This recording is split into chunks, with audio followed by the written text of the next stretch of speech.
As a promising young student at the University of Nigeria, Nsukka, it was clear that Candy Egu would have a bright future.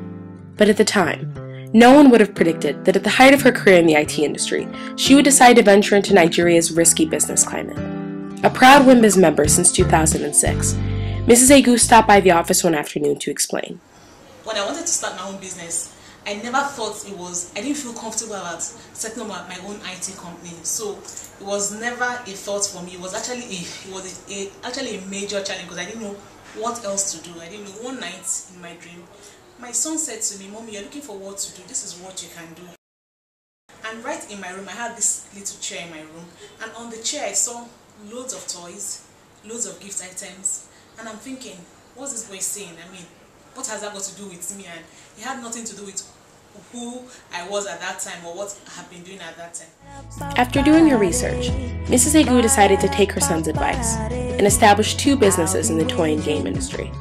I have a business called the Adpete company where we design and manufacture our own toys, our own brand of educational toys and games. And then we have Party in a Box, which is an outlet to sell our products and other products. So we do basically gift items, educational items, corporate gifts also, and souvenirs. The process of growing both business ventures from the ground up has been a difficult one. But above all, two obstacles have posed the most difficulty. The first is government bureaucracy. The government policies are a bit grey and a bit inconsistent. As a manufacturer, most of my products are educational, so in essence, the import duty on educational products is actually supposed to be 2%. But you find out that, either you find the clearing agents and the custom officials trying to frustrate you and trying to put bottlenecks for you and make it impossible for you to bring out your product at the time you're supposed to bring out your product as and when it's supposed to be due.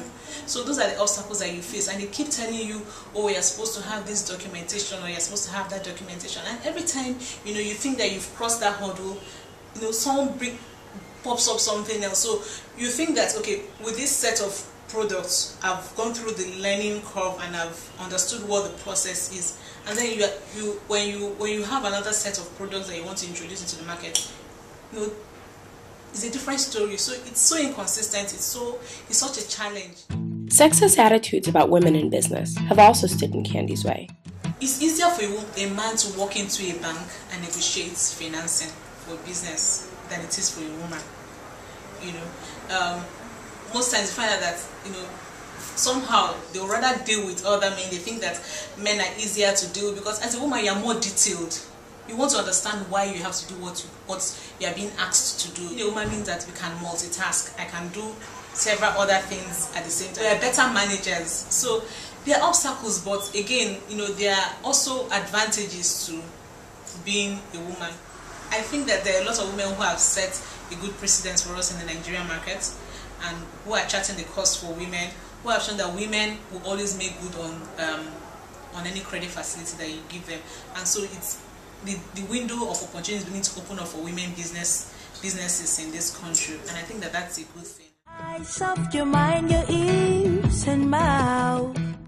My advice to anybody starting their own business is, you keep your mind focused on your goal, on where you want to be or where you're going to, and know that the challenges that you face in your business are challenges that every other person faces. So we are not reinventing the wheel, and I would advise people to find a support group they can rely on, so they can share their stories with other people, because your stories can encourage somebody and help somebody also overcome the challenges that they are facing at that time. My support system has been Wimbiz. I mean, I've actually met a lot of women since I became a member of Wimbiz, through the conferences, through the various avenues of interaction that we've had.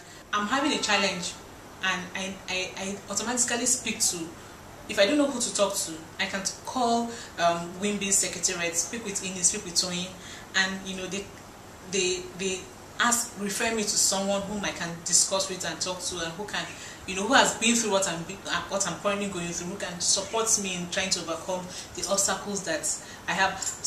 And it's not just when we have obstacles. Also sharing your success stories, tooting your horn. We're encouraged to toot our horn, so that you can encourage other business women also. It's been a really, really wonderful support group for me, and I think that was one of the best decisions I made when I decided to start my business, being part of Wimbiz.